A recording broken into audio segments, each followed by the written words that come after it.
ราคาโน่นน่ะถ้าสิ่งบางตัวนี่เนี่ยอุตส่าห์สนามไม่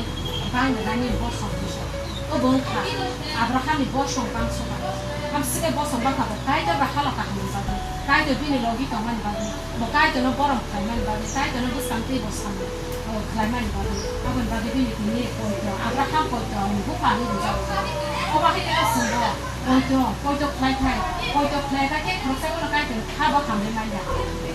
แค่นั้นบ้างก็สอนคนเดียวใครใครแค่บอกข้าวใครเป็นข้าวทำได้ไหมเอาเป็นบ้างสิ่งคนเดียวซึ่งสบายดีเราสิ่งตั้งหัวก็สิ่งซึ่งบ้างแค่นั้นบ้างคนที่ไม่คนเราสิ่งใกล้ถึงก็สิ่งจิตชุ่มข้าวสิ่ง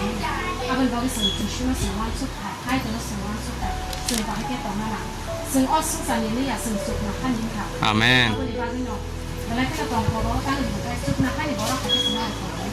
สิ่งใดสิ่งใดส่วนเอาเป็นบ้างสิ่งว่าใครต้องการสิ่งสุดนะให้ทิ้งเราสิ่งสุดสารต่างก็เป็นตัวมึงก็สิ่งสุดนะให้แค่มาสุดสันนิษฐานมึงสุดสันนิษฐานมึงสุดสันนิษฐานพอซึ่งว่าใครได้ต้องใครต้องตั้งอยู่เนี่ยเอาเป็นว่าสุดสันตอนมึงเอาใครจะต้องก็สุดสันไปตอนมึงสร้างแค่แหล่งหมดเลยเอาเป็นบ้างเนาะแล้วก็เนาะพอตัวนี้พิเศษก็สิ่งตั้งก็คล้ายแม่สิ่งด้านหนึ่งสองเลย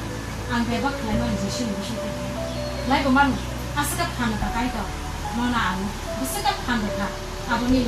ยาดูบุษจะรู้ค่ะบุญเจ้าพระอาปอดตัวนึงอาปอดตัวที่ชื่อเนี่ยอาบุนี่ยูสใครอาปอดตัวนี้ยูสใครนี่นะคุณรู้จักมั้ยมีอะไรกันรู้จักมั้ยเพราะบางทีเราสนุก